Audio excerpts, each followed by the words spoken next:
ማይክል ካሪክ የማንቸስተር ዩናይትድን ስራ ከተረከበ በኋላ በተደጋጋሚ ሲያደርገው እየተመለከተ ነው ያለ ወይ ደግሞ ትዝብት ውስጥ የከተተው አንድ ትልቅ ነገር አለ። ያም ነገር ምንድነው? ይሄ ፌክ ኦፍሳይድ የሚባል አይነት ሲስተም አለና ያን ሲስተም በተደጋጋሚ ክለቡ ሲጠቀም ተመልክተናል። ኢፌክቲቭ የሆነባቸውም ጊዜያቶች ብዙ ናቸው። ማለትም ጎል የተቆጠረበት አጋጣሚ በተደጋጋሚ ተመልክተን ነበረ። ከምንም በላይ ግን ጎሉ መጠኑ እንኳን ባይበዛም ግን ደግሞ በአንድ አጋጣሚ ላይ ግን ሙሉ በሙሉ ያ ነገር ፍሬ ያፈራበትና ለውጥ ያሳየበት የማንቸስተር ዩናይትድ ለማሸነፊያ አንዱ ምክንያት የሆነበትን ሁኔታ ተመልክተን ነበር። ታዲያ ስለ ማይክል ካሪክ ዛሬ ስናነሳ ይሄ ፌክ ኦፍሳይድ የሚባለው ነገር ምንድነው የሚለውንና ሌሎችም ደግሞ ያሻሻላቸው ነገሮች ይሄ ከታክቲክ አንጻር ያስተካከላቸው ነገሮች ምንድናቸው የሚለውን ነገር በዝርዝር ለማየት እንሞክራለን። ከነዛ በዝርዝር ከምናያቸው ጉዳዮች መካከል አንደኛው ነው ይሄ ፌክ ኦፍሳይድ የሚባለው ነገር እንዴት ነው የሚሰራው፣ ምን ማለት ነው፣ ምን አይነት ጥቅምስ ይሰጣል የሚለውን ነገር ከሌሎቹ ጋር አንድ ላይ አድርገን ለመመልከት እንሞክራለን። ከዛ ውጭ ደግሞ ማንቸስተር ዩናይትድ አዲሱን ዴብሮይነ ለማግኘት ከሌሎች ብዙ የአውሮፓ ክለቦች ጋር የጀርመን ክለቦች፣ የጣሊያን ክለቦች፣ የስፔን ክለቦች፣ እዚሁ እንግሊዝም ያሉ ክለቦች ከሁሉም ትልቅ ፍክክር እየጠበቀው ነው ያለው። ግን ደግሞ ማንቸስተር ዩናይትድ ለማግኘት በተለየ መልኩ ይሄ ልጅ እየተከታተለው ነው የሚገኘውና ይሄ ልጅ ማን ነው? ወርዝ ያደርጋል ወይስ ማንቸስተር ዩናይትድ ለምን ፈለገው?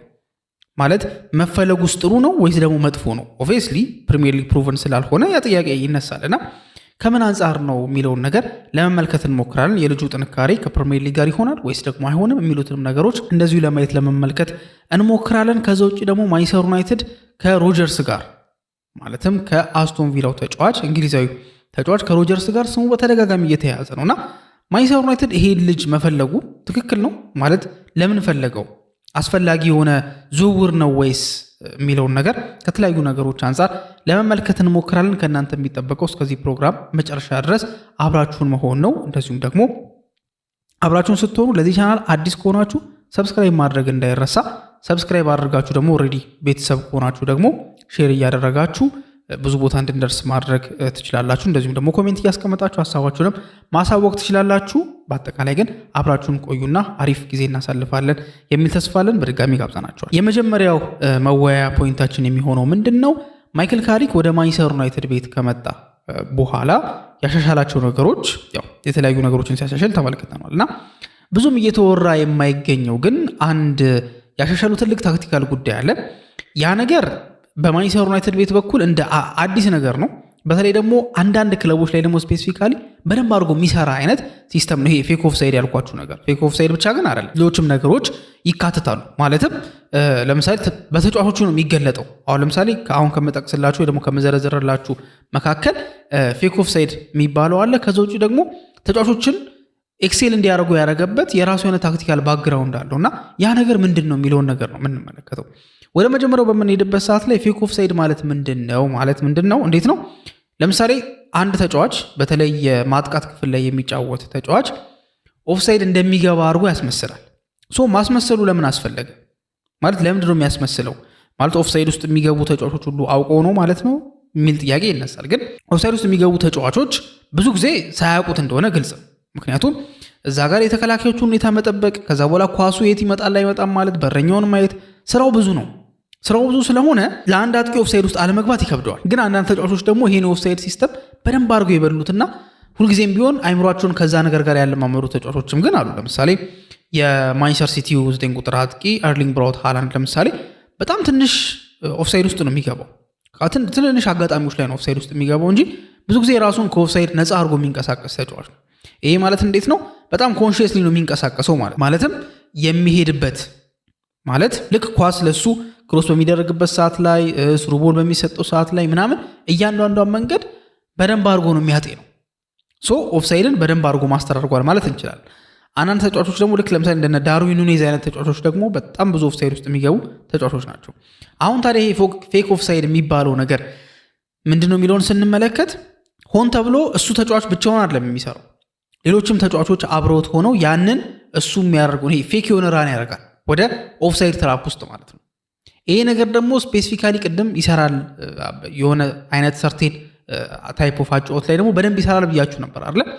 ያ አጨዋወት በደንብ የሚሰራው አጨዋወት ይሄ በሃይላይት ለሚጫወት ቡድን ኦፍሳይድን በጣም የሚያሰራ ላይክ በኦፍሳይድ የሚጠቀም ቡድን አለ አይደል? ለምሳሌ ባርሴሎናን ከተመለከታችሁት ባርሴሎና ሃንሲ ፍሊክ አምና ቡድን ከተረከበ በኋላ በጣም መነጋገሪያ የሆነውና የባርሴሎና ትልቅ ጥንካሬ ብዙ ጥንካሬዎች አሉት፣ ግን ከጥንካሬዎቹ መካከል ትልቁ ይሄ የኦፍሳይድ ትራፕ ማለት ኦፍሳይድ ትራፑ እንደሚባለው እንዴት ነው እንደ ሌላ ተከላካይ እዛ ጋር በባክፎር ነው የሚጫወተው አይደል እንደ አምስተኛ ተከላካይ ሆኖ ያገለግላል ተብሎ በጣም በቃ ያንን ኦፍሳይድ ሲስተም በተለይ ኪሊያን ምባፔ እና ቪኒሲየስ ጁኒየር በጣም ከብዷቸው ነበር አይደል ታስታውሱ እንደሆነ ኤል ክላሲኮ የመጀመሪያ ኤል ክላሲኮ ጨዋታ ላይ ታይቶ በማይታወቅ መልኩ ነው ሪከርድ የተሰበረው በኦፍሳይድ ውስጥ በመግባት ብቻ ካልተሳትኩኝ ወደ 11 12 ጊዜ ማድሪዶች ኦፍሳይድ ውስጥ ገብተዋል። ከነዛ ውስጥ ደግሞ ወደ 8-9 ያክሉን ኪሊያን ምባፔ ብቻውን ነበር ኦፍሳይድ ውስጥ ሲገባ የነበረው። ለምን ግልጽ ነው አጨዋወቱ።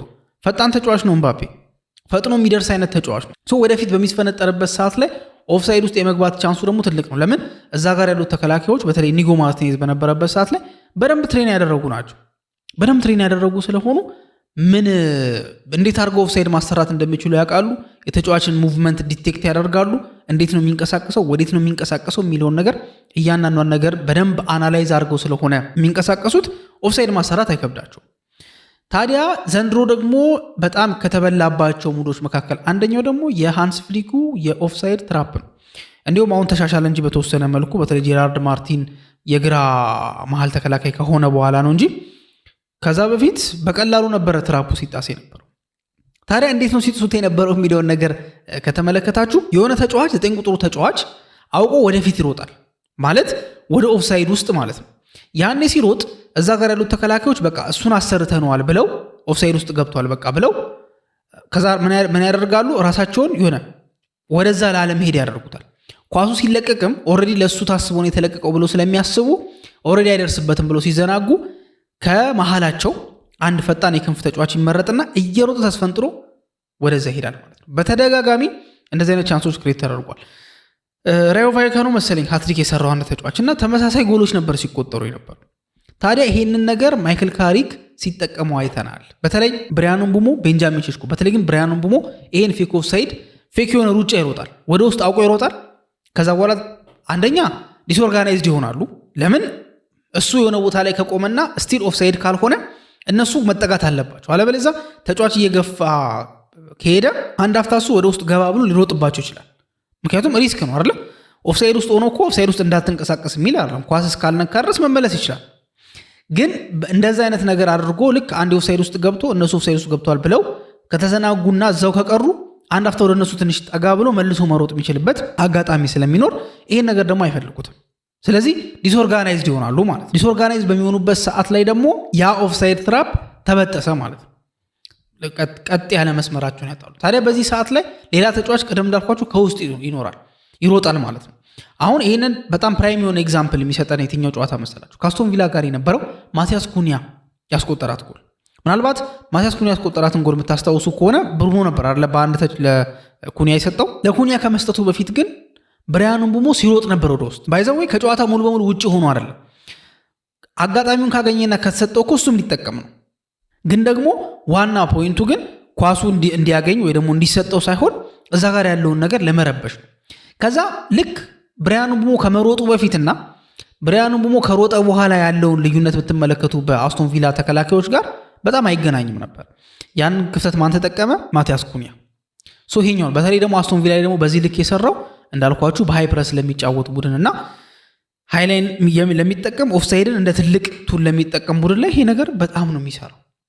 ታዲያ ይሄ ብቻ አይደለም። ማይክል ካሪክ ካሻሻላቸው ስራዎች መካከል የሚጠቀሰው ሜኑን ፍሪ ያደረገበትን መንገድ ይደነቃል። ሜኑን ፍሪ ሲያደርገው አንደኛ ቋሚ ድል መስጠቱ፣ ሳይኮሎጂካል የሆነ ድጋፍ ማድረጉ ምናምን የመሳሰሉት ነገሮች አሉ። እነሱም ይተው አይደለም። እነሱ እንዳሉ ሆነው ግን ለምሳሌ ለካሴሚሮ የተሰጠው ሚና ካሴሚሮ ለኮቢ ሜኑ እንደ ሪፈረንስ ነው የሚያገለግለው። እንደ ሪፈረንስ ማለት ሜኑ እሱን እያየ ነው የሚጫወተው። ይህንን ነገር የምታረጋግጡት በምንድን ነው? ልክ ካሴሚሮ በሚወጣበት ሰዓት ላይ እና ኡጋርቴ ተቀይሮ በሚገባበት ሰዓት ላይ ያ ቦታ ይበጣጠሳል። ለምን? ሜኑ ሪፈረንስ ያጣል። ካሴሚሮን እያየ ነበር የሚጫወተው። ያን ነገር በቃ እንትን እንዳይለው ያደርጋል ማለት ነው።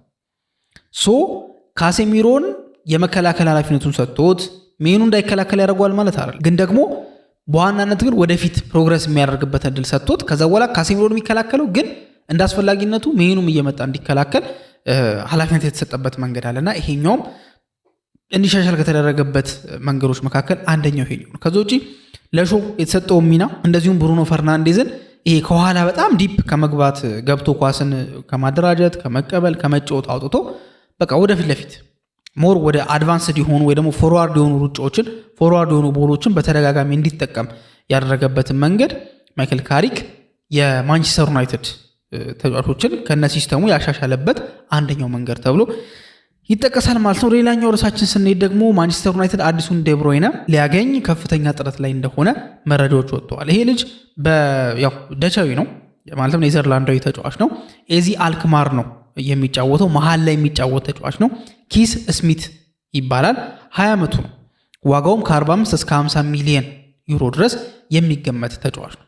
ይሄ ልጅ ጥንካሬዎቹ ምንድናቸው የሚለውን ነገር ከተመለከትን አንደኛ በጣም ስሩ ቦሎቹ የሚደነቁ ናቸው። በጣም በቃ የሚሰጣቸው ስሩ ቦሎች የተከላካይን ላይን ወይ ደግሞ ዲፌንሲቭ ሼፕን በአንዴ መቀየር የሚችል። ለዛም ነው አዲሱ ዴብሮይነ እንዲባል ያስቻለው ነገር ከሌሎች ነገሮቹ በተጨማሪ በዋናነት ይሄ ስሩ ቦሉ። ዴብሮይነን ሁላችንም እንደምናውቀው በጣም ሌታል የሆኑ ስሩ ቦሎችን የሚያደርግ ነው። የሚገርም ፓሰር እንደሆነ ይታወቃል። በዋናነት የሚታወቀው ትልቁ ስራው እሱ እንደሆነ ይታወቃል። ዴብሮይነ ማንቸስተር ሲቲን ጠቀመ ከተባለ፣ ዴብሮይነ ቤልጅየምን ጠቀመ ከተባለ ሲጠቅም የነበረው በዋናነት በስሩ ቦሎቹ ነበር።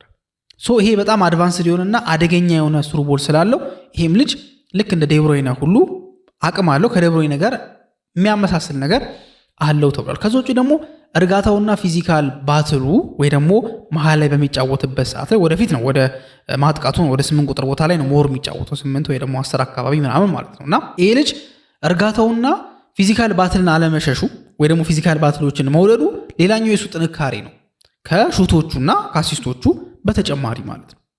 ታዲያ ማንቸስተር ዩናይትድ ይሄን ልጅ መፈለጉ ትክክል ነው ወይስ አይደለም? ከምን አንጻር ነው ይሄ ልጅ የፈለገው የሚለውን ነገር እንመለከታለን። አብዛኞቹ ነገሮች የሚያስኬዱት ይሄ ልጅ አስፈላጊ እንደሆነ ማንቸስተር ዩናይትድ ይሄ ልጅ ኮንሲደር ማድረጉ ትክክል እንደሆነ ነው። ለምንድነው እንደዚህ ያልኳችሁ መሰላችሁ? አንደኛ 20 ዓመቱ ነው። ማንቸስተር ዩናይትድ ሚድፊልድ ላይ ተጫዋቾችን ማስፈረሙ አይቀርም፣ ትልልቅ ተጫዋቾችን ማለት ነው። ማለት ፕሪሚየር ሊግ ፕሩቭን ወይ ደግሞ ትልቅ ክለብ ፕሩቭን የሆኑ ተጫዋቾችን ማምጣቱ አይቀርም። ቶናሊ ወይ ኤሊየት አንደርሰን፣ ሌሎችም ተጫዋቾች የሚጠቀሱት አሉ አለ እነ ባሌ የመሳሰሉትን እነ ፈርናንዴዝ ምናምን ማምጣቱ አይቀርም፣ ፕሪሚየር ሊግ ፕሩቭን የሆኑ ተጫዋቾች። ግን ደግሞ አንድ ደግሞ ቤንች ላይ የሚቀመጥና ለመላመድ ትንሽ ጊዜ የሚያስፈልገው ተጫዋች ግን ያስፈልጋል። ይሄ ልጅ እንዳልኳችሁ ብዙ ክለቦች ፈልገውታል። ዋጋውም ደግሞ 20 ዓመቱ ነው። ደች ሊግ ውስጥ ነው የሚጫወተው። ከ45 እስከ 50 ሚሊዮን ዩሮ ድረስ ይደርሳል። ይሄ ማለት እነ ጋርናቾ እነ ማዱዌኬ ምናምን የተዘዋወሩበት ገንዘብ ማለት ነው። ትንሽ ገንዘብ አይደለም። አቅም ያለው ተጫዋች ነው። በ20 ዓመቱ ከመጣና እንደመጣ ማንቸስተር ዩናይትድ ሌሎች መሀል ተጫዋቾችን ስለሚያስፈርም እሱ እንደገባ ቋሚ አይሆንም። ስለዚህ የሚማርበት ጊዜ ያገኛል፣ የሚረጋጋበት ጊዜ ያገኛል። ፕሪሚየር ሊግ ምን እንደሚመስል አየሩ እንዴት ነው የሚለውን ነገር ታይም በደንብ አድርጎ ያገኛል። ከዛ አንድ ዓመት ደግሞ ማንቸስተር ዩናይትድ ካራባውም ይጮታል አይደል? ቀጣይ ኤፍኤ ካፕም አለበት፣ ቻምፒየንስ ሊግም ደግሞ ማለፉ አይቀርምና ወደ ቻምፒየንስ ሊግም ሲያልፍ ደግሞ ስኳድ ዴፕዝ ያስፈልገዋል። ስለዚህ ይሄ ልጅ ብዙም ዛትማች ኢምፖርታንት ባሉ ጨዋታዎች ላይ እየገባ ራሱን ቢያላምድ ማንቸስተር ዩናይትድ ለቀጣይ አሁን 45 ያወጣበትን ተጫዋች ይሄ ልጅ ምናልባት አንድ ዓመት ቢቆይ በ70 በ80 ሊሸጥ ይችላል። ስለዚህ ያ ልጅ ፕሪሚየር ሊግ ፕሩቭን አድርጎ ከዛ በኋላ በ8 ቁጥር ቦታ ላይ 8 ወይ ደግሞ 8 ሲደመር 10 ላይ ኮነ ቡርኖም ሊለቁ ይችላሉ። ስለዚህ እዛ ቦታ ላይ ትልቅ እንትን ሊኖረው ይችላል። ከዋጋውም አንፃር ፌር ነው ተብሎ ይታሰባል። ስለዚህ ማንቸስተር ዩናይትድ ይሄ ልጅ መፈለጉ ትክክል ነው። ምናልባት ሌሎቹን ደግሞ አሸንፎ ማስፈረም የሚችል ከሆነ ለማንቸስተር ዩናይትድ ትልቅ ነገር ይሆናል ተብሎ ይጠበቃል ማለት ነው። ሌላኛው ከዚሁ ከዝውውር ሁኔታዎች ሳንወጣ ሮጀርስን እየፈለገው ነው ማንቸስተር ዩናይትድ። ግን መፈለጉ ትክክል ነው ወይስ አይደለም የሚለውን ነገር እንመለከታለን። የዚህ ልጅ ወደ ማንቸስተር ዩናይትድ መምጣት ኦብቪየስሊ ማንቸስተር ዩናይትድ እንደሚጠቅም ግልጽ ነው። ለምን አቅም ያለው ተጫዋች ነው። በእንግሊዝ ብሔራዊ ቡድን ራሱ ቶማስ ቱሄል ከሱና ከቤሊንጋም ማንን ማስገባት እንዳለባቸው ራሱ የሚያጠራጥር ነው ማለት ግልጽ አይደለም። እንዴ እሱ ነው የሚገባው። ለምሳሌ 9 ቁጥር ቦታ ላይ ሃሪኬን እንደሚገባ 100% እርግጠኛ እናርለ ፊት እስከሆነ ድረስ እስካልተጎዳ ድረስ። በ10 ቁጥር ቦታ ላይ ግን ሮጀርስ ሲግባ ቤሊንጋም እርግጠኛ አይደለም። ቱሄል ሮጀርስን ሲያስገባው በተደጋጋሚ ተመልክተናል። ስለዚህ ልጁ አቅሙ ቀላል እንዳልሆነና የሚገርም ተጫዋች እንደሆነ ግልጽ ነው። አቅም ያለው ተጫዋች ደግሞ ወደ የትኛውም ክለብ ገብቶ ጥሩ መጫወት እንደሚችል ቀላል ነገር ይመስለኛል። ግን በሁለቱ ዋና ዋና ምክንያቶች ማንቸስተር ዩናይትድ ለዚህ ልጅ የሚያወጣው ዝውውር እንደ ዌስት ነው ተብሎ እንዲታሰብ ተደርጓል። እነዛ ሁለት ሪዝኖች ምንድን ናቸው? የመጀመሪያው ማንቸስተር ዩናይትድ በዛ ቦታ ላይ ምን ያህል ተጫዋቾች አሉት የሚለው ነገር ነው። ወደ 200 ሚሊዮን ፓውንድ አካባቢ አውጥቶ ምቡሞ፣ ሼሽኮና ኩኒያን ማስፈረሙ ይታወቃል ማንቸስተር ዩናይትድ። እነዚህ ተጫዋቾች ስቲል አሉ። ሶስቱ በአንድ ላይ የሚጫወቱባቸው ጊዜያቶች ትንሽ ሬር እየሆነ ነው አይደለ? ብዙ እዛ ቦታ ላይ መጨናነቅ ስላለ አማድና ፓትሪክ ዶርጉንም ጨምሯቸው እዚህ ላይ ብሩኖ ፈርናንዴዝም ሳይረሳ ማለት ነው። ታዲያ እነዚህ ተጫዋቾች ባሉበት ሮጀርስ መጥቶ መቼስ ተጠባባቂ ለመሆን አይመጣም። ቅድም እንዳልኳችሁ ነው። ለምሳሌ ኬስ ስሚት የሚባለው ተጫዋች ተጠባባቂ ቢሆን ችግር የለውም። ለምን ከኤዚ አልክማር ነው የመጣው፣ 20 ዓመቱ ነው ገና፣ ፕሪሚየር ሊግ ተጫውቶ አያውቅም። ይሄ ነገር ግን ሮጀርስ ጋር አይሰራም። ምንም እንኳን በ15 ሚሊዮን ፓውንድ ከሚድልስብሮ ወደ አስቶን ቪላ ቢዘዋወርም አስቶን ቪላ ከመጣ በኋላ ግን ራሱ በደንብ አድርጎ ስታብሊሽ አድርጓል። ስለዚህ ይሄ ልጅ መጥቶ ቤንች ሊሆን የሚችልበት እድል የለም። ስለዚህ ማንቸስተር ዩናይትድ እዛ ቦታ ላይ እንዲሁም ብዙ ተጫዋቾች አሉት። እንዲሁም እኮ ሊቀንስ እኮ ነው አይደል? ዜርክዚም አለ በነገራችን ላይ እዚህ ላይ የማይቀነሰው ነገር ያው ኦልሬዲ ቀጣይ ዓመት ይወጣል ተብሎ ስለሚጠበቅ ብዬ ነው ዝም ያልኩት እሱን እንጂ ብዙ ተጫዋቾች ስላሉ እንደዚህ አይነት ተጫዋች ደግሞ ማምጣቱ እንዳልኳችሁ እንደ ስሚት አይነት ተጫዋች ቢሆን ለስኳድ ዴብዝም ይሆናል፣ ተጠባባቂ ሆኖም ጨዋታዎችን መጀመር ይችላል። ግን ይሄ ልጅ ግን ተጠባባቂ ለመሆን አይደለም የሚመጣው። ስለዚህ ነገሮችን ያስቸግሩታል። ሁለተኛው ደግሞ ምንድነው ሮጀርስ ወደ ማንቸስተር ዩናይትድ መሄድ የለበትም ወይ ደግሞ ማንቸስተር ዩናይትድ ሮጀርስን ማስፈረም የለበትም እንዲባል ያስቻለው ዋጋው ነው። ዋጋው በጣም ውድ ነው ማለት ከ100 ሚሊዮን ፓውንድ በላይ ነው የሚጠየቀው ይሄ ልጅ ለማስፈረም ማለት ነው። ወይ ደግሞ እስከ 80 ድረስም ሊወርድ ይችላል። በእርግጥ አስቶን ቪላ አሁን ላይ ትልቅ ኪሳራ ላይ ያለ ስለሆነ የግድ ተጫዋቾችን ደግሞ መሸጥ አለበት፣ ትልልቅ የሚባሉ ተጫዋቾችን እና እስከ 80 ድረስ ሊሸጥ ይችላል። ግን ቅድም ካልኳቸው ሪዝን አንጻር 80 ማውጣት ወርዝ ያደርጋል ወይ? ሌሎች ፊልዶች ላይ ሌሎች ቦታዎች ላይ ማውጣት አይሻልም ወይ የሚሉ ጥያቄዎች እየተነሱ ነው የሚገኙትና በእነዚህ ሁለት ምክንያቶች ሮጀርስ ወደ ማንቸስተር ዩናይትድ የሚያደርገው ዝውውር ዛትማች ኢምፖርታንት ነው ተብሎ እንደማይታሰብ አንዳንድ ዘገባዎች ላይ ሲወጡ ተመልክቻለሁ። የእናንተስ ሀሳብ ደግሞ ምንድን ነው? ላይክ ሮጀርስን ማስፈረም አለበት ማንቸስተር ዩናይትድ ወይንስ ደግሞ የለበትም የሚለውን ከነ ምክንያታችሁ ኮሜንት ላይ ብታስቀምጡልን ደስ ይለናል። እስካሁን ድረስ ግን አብራችሁን ስለቆያችሁ እናመሰግናለን። በቀጣይ ፕሮግራም እስከምንገናኝ ድረስ መልካም ጊዜ ነው።